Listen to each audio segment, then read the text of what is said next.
शरणागति पुष्ट होनी चाहिए।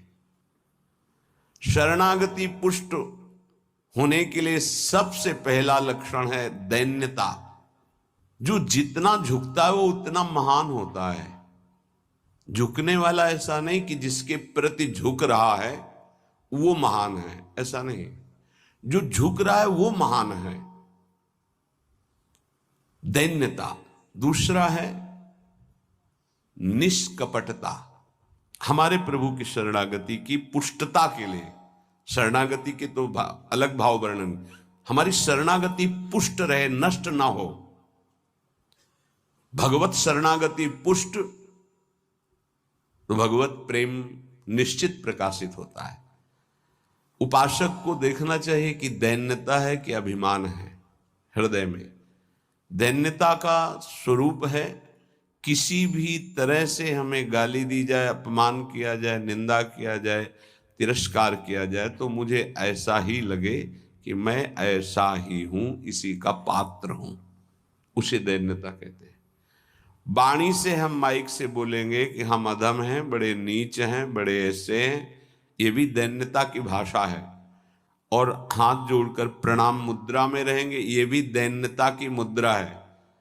लेकिन यहां हृदय की दैन्यता को कह रहे हैं कि जब कोई दूसरा कहे तू नीच है, अधम है, पाखंडी है, दंभ करता है, भक्ति नहीं है, और अपने को सीधी बात ये लगे कि सही बात है, मैं ऐसा ही हूं, इसे दैन्यता कहते हैं। शरणागति हमारी जो विक्षिप्त हो जाती है, जो दोषयुक्त हो जाती है, जो पूर्ण नहीं हो पाती शरणागति, उसका कारण देहाभिमान, उसका कारण गुणाभिमान, साधनाभिमान, इनमें से कोई न कोई अभिमान होता है। इसलिए कह रहे सबसे पहला लक्षण बाबा की विचार में दैन्यता, और ये बहुत प्रिय है दैन्यता भगवान को। जॉब चाहिए पर समझ नहीं आ रहा है कि जॉब कैसे मिलेगी, है ना? अपना ऐप डाउनलोड करो और दूसरी है निष्कपटता। कपट नहीं रखना चाहिए। हरि और गुरुदेव, हरि गुरु चरण सेवा अनुसरहु, अर्चन बंदन संतत करहु, दास संतन कर सुख लाओ। हृदय में कम से कम एक जगह तो निष्कपटता आ ही जाए गुरुदेव भगवान से। पर ये बहुत छलिया मन है, ये सर्वज्ञ प्रभु से भी छल करना चाहता है, बहुत छलिया है। अगर हमारी शरणागति का अपहरण कोई करता है तो अभिमान और कपट। दूसरा जब निष्कपटता है तो कपट अगर है तो हमारी शरणागति ढक जाएगी। मोहि कपट छल छिद्र न भावा, मेरे प्रभु कह रहे हैं। यही दरबार दीन को आदर, पक्की बात।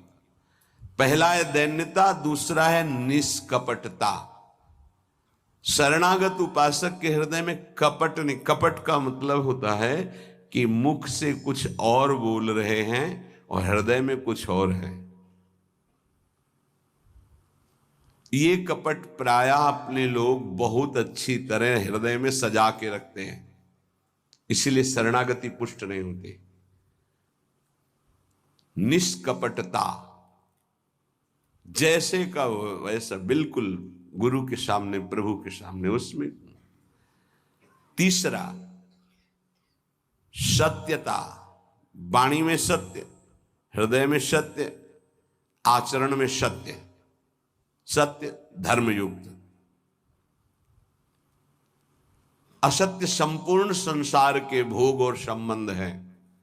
किसी भी संबंध और भोग में प्रियता है तो शरणागति का अपहरण हो जाएगा।